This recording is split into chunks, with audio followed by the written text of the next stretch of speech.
Hello everyone, my name is Ravi Sharma और यार इस वीडियो में हमें बात करनी है कि कौन सी वो 5 क्वालिटीज़ हैं। मैं पढ़ाई की बात नहीं कर रहा, लेकिन पढ़ाई से अलावा कौन सी वो 5 क्वालिटीज़ हैं जो आपको एक बेहतर बैंक एस्पिरेंट बनाती हैं।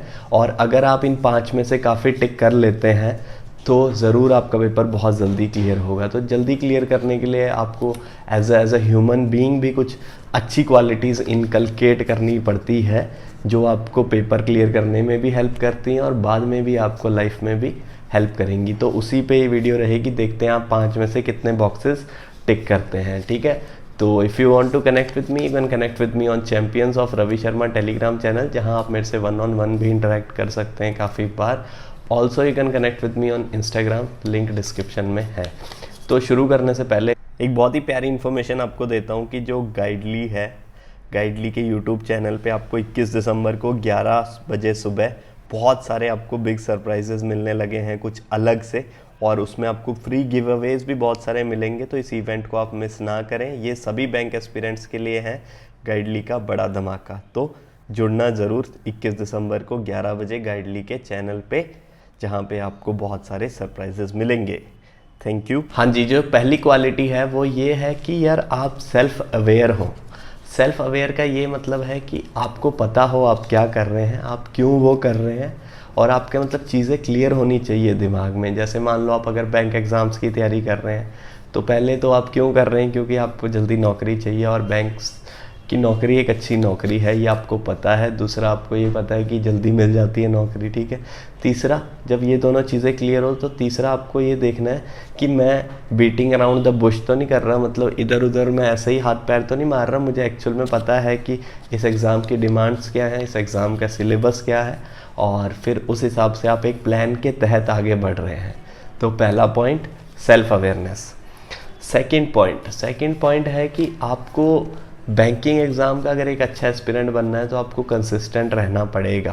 फॉर 7-8 महीने भी अगर आप ढंग से कंसिस्टेंट रहेंगे तो आपका बैंक एग्ज़ाम ज़रूर कोई ना कोई क्लियर हो जाएगा, क्योंकि बहुत सारे बैंक एग्ज़ाम्स आते हैं और लगभग सबका पैटर्न 19-21 एकदम सेम रहता है। तो बेसिकली आपको क्या करना होता है, डेली टारगेट्स अगर आप हिट कर रहे हैं तो प्री तो आप वैसे ही उड़ा देंगे, बेसिक्स आपके अच्छे हैं तो आप मेंस भी उड़ा देंगे, और इंटरव्यू में तो अगर आप एक बेहतर इंसान बन रहे हैं, ये 5 क्वालिटीज़ टिक कर रहे हैं, तो आप वैसे इंटरव्यू भी उड़ा देंगे। तो ऐसे ही आपको कंसिस्टेंट रहना पड़ेगा थ्रू आउट योर प्रेपरेशन। ये आपकी सेकेंड क्वालिटी है जो आपको पेपर क्लियर करवाएगी। थर्ड है सेल्फ बिलीव। मतलब देखो, भरोसे के बिना इस दुनिया में बिल्कुल ही कुछ नहीं है। आपको लगेगा कि यार ये क्या बातें करते रहते हैं, सेल्फ बिलीव, पर जब तक आपको अंदर से भरोसा नहीं होगा, आप जब तक आपको ये नहीं लगेगा कि आप बॉर्न टू फ्लाई हैं, तो आपको आप नहीं उड़ पाएंगे। आपको पहले पता होना चाहिए कि आपके पंख भी हैं और वो पंख उड़ने के काम आते हैं, तभी आप उड़ पाएंगे, नहीं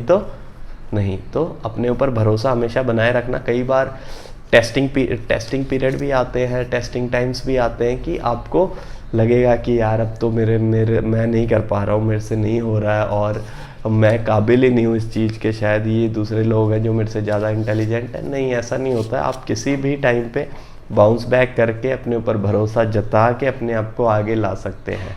ठीक है, तो वो एक सेल्फ बिलीफ वाला माइंडसेट आपको ज़रूर इनकलकेट करना पड़ेगा। तभी आप देखो, जब आप बैंक में भी जॉब लग जाओगे तो आपको डिसीज़न मेकिंग आनी चाहिए। डिसीज़न मेकिंग आपकी अच्छी कैसी होगी, आपको मान लो आपको 1,00,000 करोड़ का लोन देना है, कैसे दे दोगे आप 1,000 करोड़? आपको तो 1,000 रुपये का भी डिसीज़न लेना नहीं आ रहा। तो वो डिसीज़न मेकिंग स्ट्रॉन्ग कैसे होती है, जब आप खुद पे भरोसा रखते हैं, बाकी आपने चारों तरफ की ड्यू डिलीजेंस कर ली, फिर आप चाहे 100 करोड़ 10,000 करोड़ कितने का भी दे आप लोन, उससे कोई वो जस्ट अ नंबर हो जाएगा अगर आप ड्यू डिलीजेंस रखेंगे और अपने ऊपर भरोसा रखेंगे और अपने डिसीजन मेकिंग पे भरोसा रखेंगे। तो तीसरा पॉइंट मैंने क्या बोला कि भाई अपने ऊपर भरोसा रखो और सेल्फ बिलीफ वाली #बिलीव को अपना एक मोटो बना लो ज़िंदगी का, तो ज़िंदगी आपकी आसान हो जाएगी।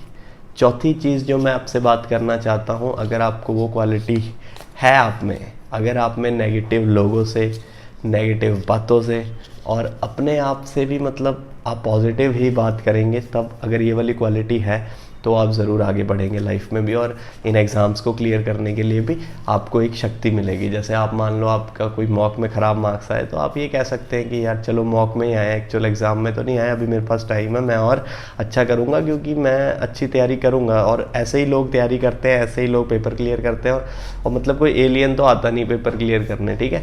तो आप अगर नेगेटिव लोगों से भी दूर रहना आपको। कई यहाँ पे बहुत सारे infinite number of Telegram channels या ग्रुप्स या बने होते हैं, जहाँ पे एक बंदा कुछ और बोल देता है, दूसरा उसको लड़ता रहता है 1-1.5 घंटा, वो ऐसे ही ख़राब कर देते हैं। तो आपको तो जाके कमेंट ही नहीं करना, ना किसी और की लड़ाई में मज़े लेने हैं। तो टाइम अपना बचाइए इससे, और अपने आप को फीड किस चीज़ से करिए, सिर्फ पॉजिटिविटी से। ये था अपना चौथा पॉइंट। पांचवा पॉइंट भाई इंपॉर्टेंट है। पांचवा पॉइंट है लाइफ का एक मतलब बहुत ही अंडररेटेड वर्ड है, जो कि है बैलेंस। आपको बना के रखना है बैलेंस। ऐसे नहीं है कि आप 24 घंटे ही पढ़ते ही जा रहे हैं। आप आधा पौना घंटा ले लीजिए, रेस्ट कीजिए, थोड़ा बाहर घूम के आइए। और एक बात याद रखना, रेस्टिंग टाइम और वेस्टिंग टाइम में फ़र्क है भाई। अगर आप फ़ोन लेके बैठ जाएंगे रेस्टिंग टाइम में, तो वो वेस्टिंग टाइम है मेरे भाई। तो अगर आपको फ़ोन भी डिस्ट्रैक्ट कर रहा है, देखो मुझे लगा मुझे फ़ोन शायद डिस्ट्रैक्ट करता होगा, तो मैंने ये अलार्म क्लॉक मंगा ली थी, ये देखो, ठीक है। तो आपको अपनी डिस्ट्रैक्शंस से दूर रहना है, और कुछ भी आप करना चाहें वो करिए, लेकिन आपको पता होना चाहिए कि वो आपका टाइम वेस्ट कर रहा है या आपको एक्चुअल में रेस्ट दे रहा है, ठीक है। तो अगर आप बाहर जाएंगे, लंबी सांसें लेंगे और थोड़ा सा नेचर वेचर से इंजॉय करेंगे और अपने आप से बातें करेंगे उस समय में, तो वो एक बेहतर टाइम यूटिलाइजेशन होगी। और एक बैलेंस बना के रखें। बैलेंस पहला एस्पेक्ट तो ये बैलेंस का। दूसरा एस्पेक्ट ये है कि आपका जैसे आपको थोड़ा सा इमोशनलेस होना पड़ता है प्रेपरेशन डेज में। इमोशनलेस का मतलब ये है कि आप जब तक आपका फाइनल लिस्ट में नाम ना आ जाए, तब तक अपने इमोशंस को अपने अंदर रखने की कोशिश कीजिए। हाँ मतलब पत्थर नहीं बन जाना, बट फिर भी जितना हो सके इमोशंस को कंट्रोल कीजिए।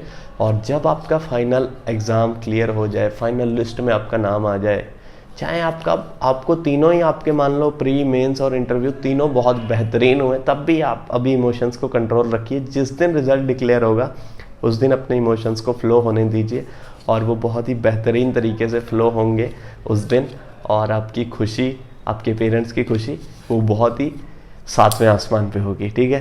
तो तब तक आप इमोशनलेस रहिए, और आपके चाहे बहुत ज़्यादा मार्क्स आ रहे हैं, उछलिए मत, बहुत कम आ रहे हैं, कोई बात नहीं, अपने आप को बेहतर बनाइए। ऐसे करके इमोशंस को लेटर हाफ के लिए सेव रखिए। तो अगर इन 5 में से आप कितनी क्वालिटीज़ पे टिक करते हैं, ये मुझे आप कमेंट सेक्शन में बताइए। और थैंक यू वेरी मच इस वीडियो को देखने के लिए, और लाइक शेयर सब्सक्राइब आपको जो करना आप कर सकते हैं। Thank you very much.